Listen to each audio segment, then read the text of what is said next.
When you think about the realm of K-pop today, you likely think of things like Blackpink, BTS, Paradise, or even Gangnam Style. But there were things that preceded those in terms of recognition that really got people talking about the world that K-pop offered. One of them was Boys Over Flowers. This K-pop style drama arrived in 2009, but it wasn't just a hit in Korea. It was a show that spread like wildfire all over the world and started people getting into the genre. People are still talking about it 12 years later and often wonder where the cast is now. Allow us to show you the Boys Over Flowers cast, then and now. Be sure to like the video and subscribe to the channel. Lee Min-ho. Arguably the heartthrob of the cast, Lee Min-ho won fans from all over as the leader of the F4. Gu Junpyo, the rich boy with a secret heart of gold, many couldn't but help but adore and love Junpyo. And the way he cared for Jeondae left all sorts of female fans dreaming of being Jeondae. Min-ho's role in Boys Over Flowers made him an international star, the first Korean actor to get a waxed figure in any Madame Tussauds museum. Min-ho's popularity only grew further after starring in the K-drama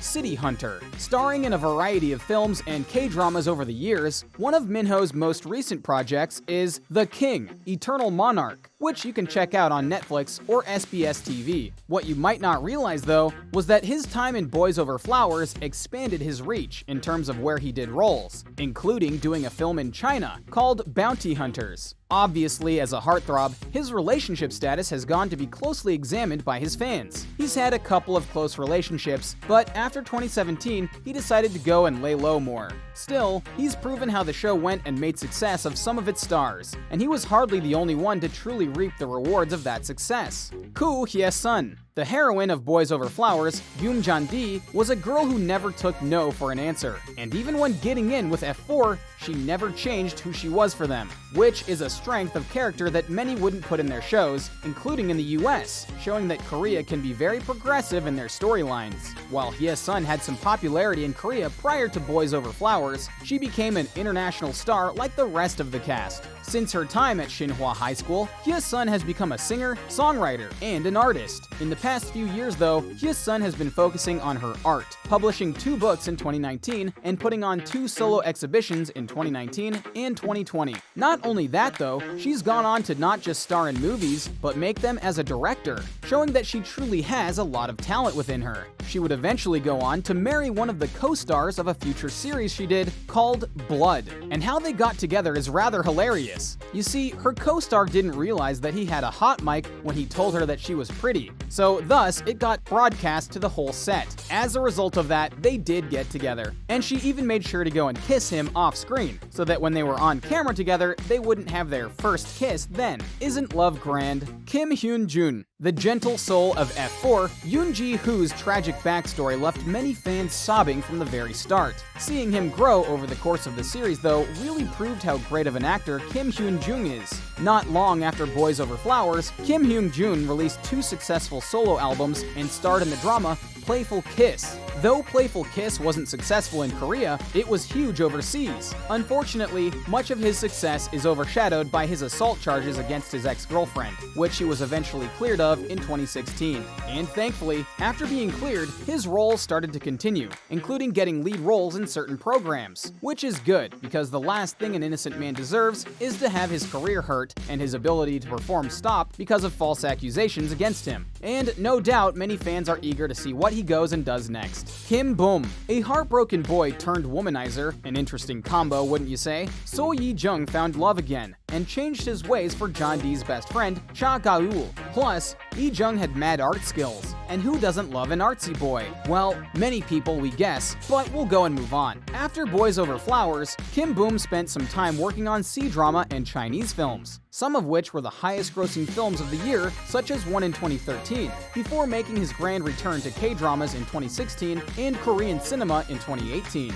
Bum's first K-drama in 4 years, Tale of the Nine-Tailed, just premiered premiered on October 7th on TVN as well. However, given his status with his lady fans, many still focus on his love life, and right now he does appear to be taken, which will no doubt break the hearts of many whom hope to still have a chance with him. Sorry, ladies. Kim Jun. Song Woo Bin is just the F4 member with ties to the Korean mafia. No big deal. No, really. Don't ask him about it, ever. In all seriousness, Woo Bin follows a similar path as Yi Jung, where his heartbreak turns him into a bit of a womanizing jerk.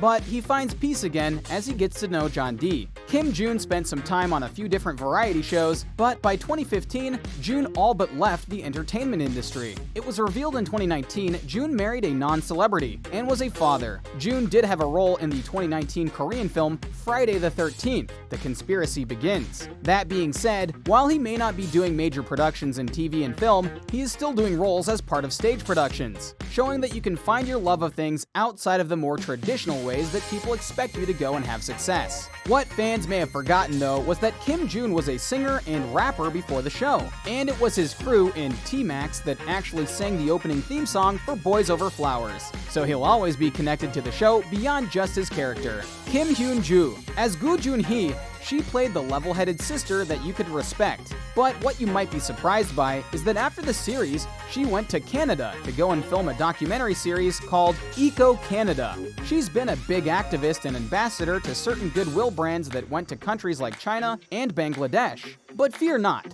She's also done all sorts of roles in both TV and movies, and her career has very much blossomed, including going and working with people who are top stars in Korea and beyond. The sister is taking over. Kim So-yoon. Goom Jan-dee's best friend, Gaul, becomes an unofficial member of F4 through her relationship to Jan-dee. As she becomes close to the guys as well, she ends up getting really close to So Yi-jung, as the two develop feelings for each other. Arguably the biggest K-drama star out of the entire cast, Kim So-yoon never really left Korean televisions.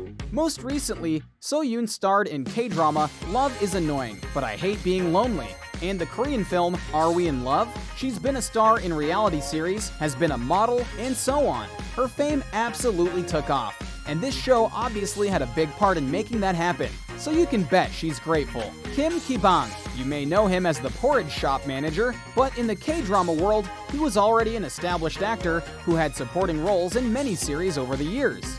After Boys Over Flowers, he found himself getting even more supporting roles, and then in 2013, he was able to land his first lead role in a movie, proving that hard work does indeed pay off. After all of that, he found himself in love and got married in 2017. So while he may not have gotten the biggest of parts or the biggest of fame, you can bet he's happy with how Boys Over Flowers guided his career. Park Ji-bin. Gyum Kang-sang was one of the true kids on the show, but he's not a kid anymore. Though it should be noted that as a kid, he won awards for his performance as the lead's kid brother. Since then though, he's gone on to have many more roles, including leading ones, and he's still getting award nominations for his portrayals. So what do you think? What do you think of this look at the cast of Boys Over Flowers and how they have grown 12 years later? Are you amazed at where some of these actors have ended up? Which of these members have you followed since the show or since you found out about them? Will there ever be another show like this? Let us know in the comments below. Be sure to subscribe, and we'll see you next time on the channel.